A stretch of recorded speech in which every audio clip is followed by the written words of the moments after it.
Salut, maintenant nous allons voir comment on peut modifier un template de format PSD, le format de Photoshop.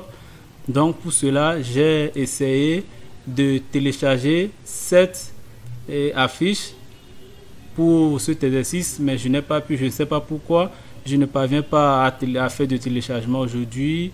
C'est un problème de connexion depuis le matin.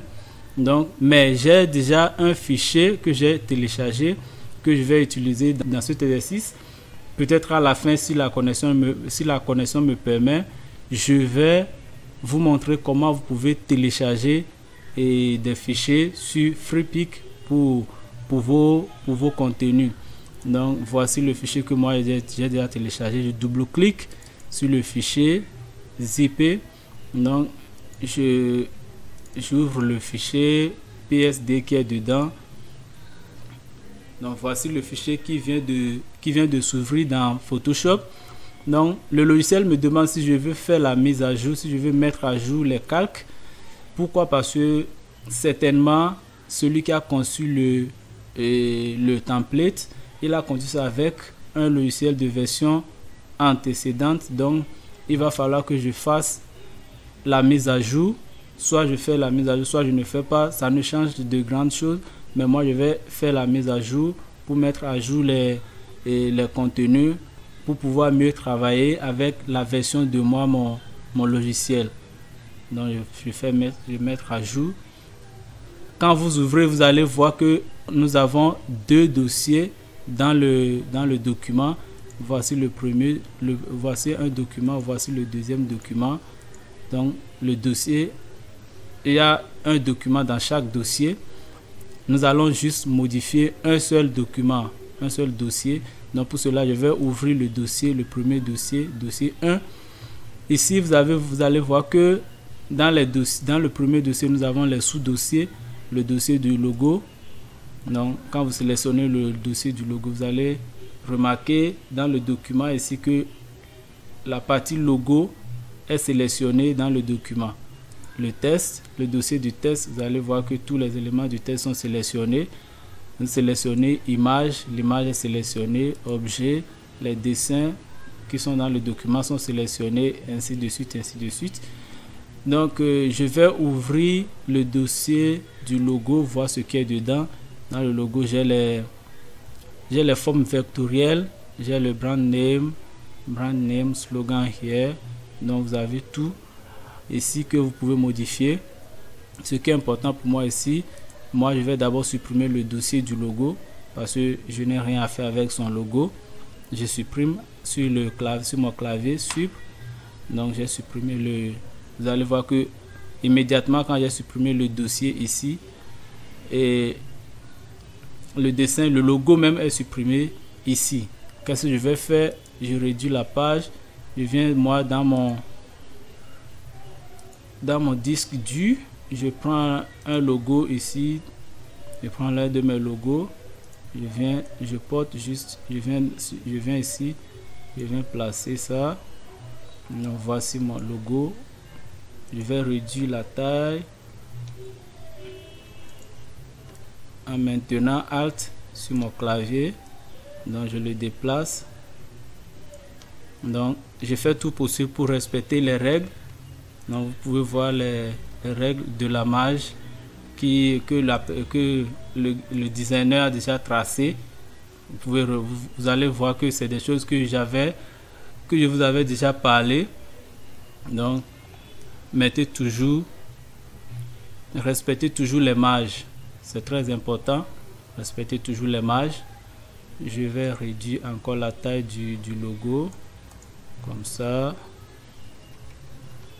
Je crois que comme ça va.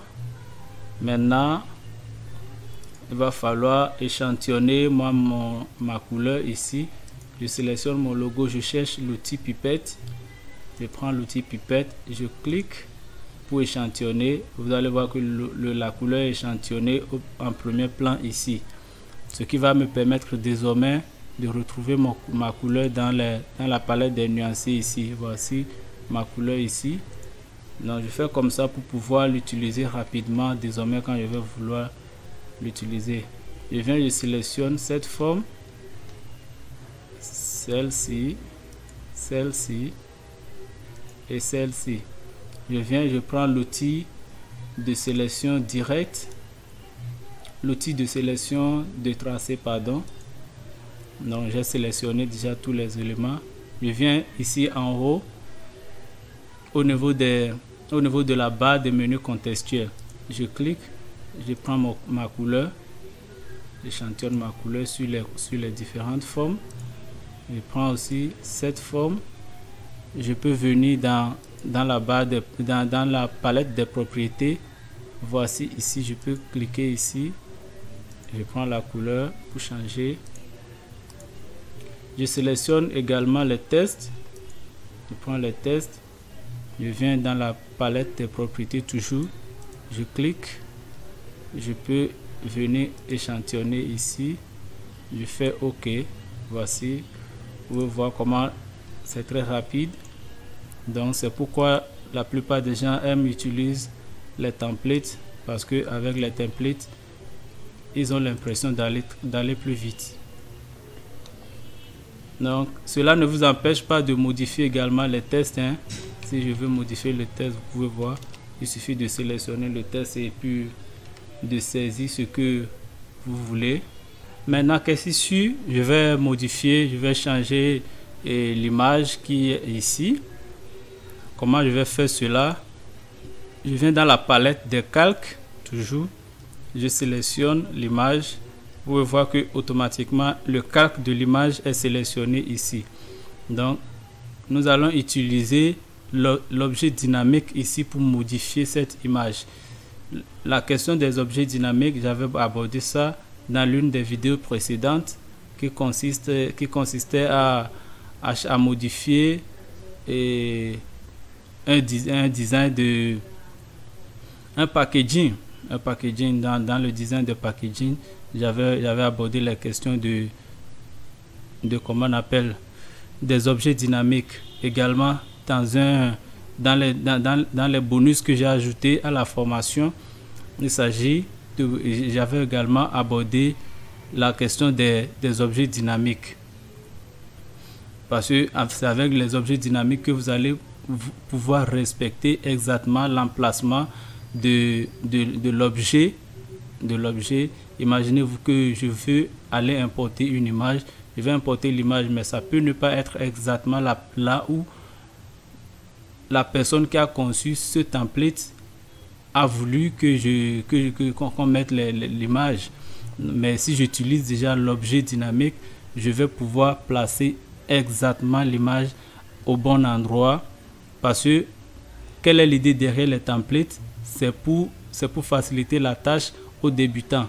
Toi qui ne connais pas encore comment gérer l'emplacement des éléments. Donc quand tu utilises un template, ça te permet de connaître là où tu dois placer chaque élément. Donc utilise les objets dynamiques. Donc ici nous allons utiliser cette petite icône en bas de la vignette du calque. Je vais double-cliquer sur ça. Vous allez voir qu'automatiquement quand je double-clique sur ça, ça s'ouvre dans un nouveau document qui est différent du document dans lequel nous travaillons. Voici le document dans lequel on travaillait. Voici le nouveau document ouvert par l'objet dynamique. Ici maintenant nous allons fermer les calques-ci. Maintenant pour importer notre image, l'image que nous voulons utiliser pour notre affiche. Pour cela j'ai ouvert ce document que j'ai conçu. Voici cette image que je vais utiliser. Je prends cette image, je glisse sur le document de l'objet dynamique. Donc voici l'image qui est arrivée. Je dézoome légèrement, je réduis la taille, donc je mets ça comme ça,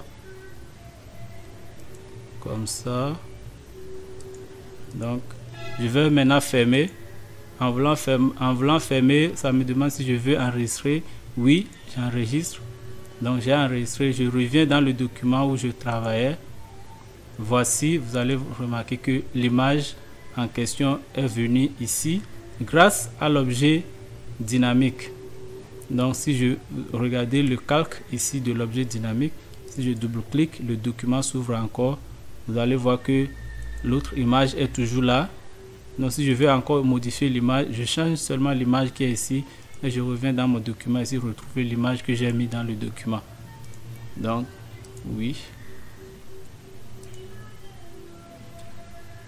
Donc rien ne vous empêche à modifier les textes de votre, comment on appelle, de votre design.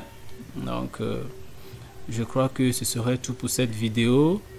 Je vais aller sur Freepik pour vous montrer comment faire le téléchargement. Quand vous ouvrez déjà le site, donc il suffit de sélectionner ce que vous voulez télécharger. Quand ça charge déjà comme ça, cliquez sur télécharger et télécharger gratuit. Si la connexion donne, normalement le téléchargement commence automatiquement. Vous voyez, le téléchargement a commencé. Donc patientez juste quelques temps pour que le téléchargement finisse. Quand le téléchargement va finir, vous allez voir un fichier zippé comme ça que vous allez double-cliquer, ouvrir le fichier PSD dedans et commencer les modifications et la personnalisation.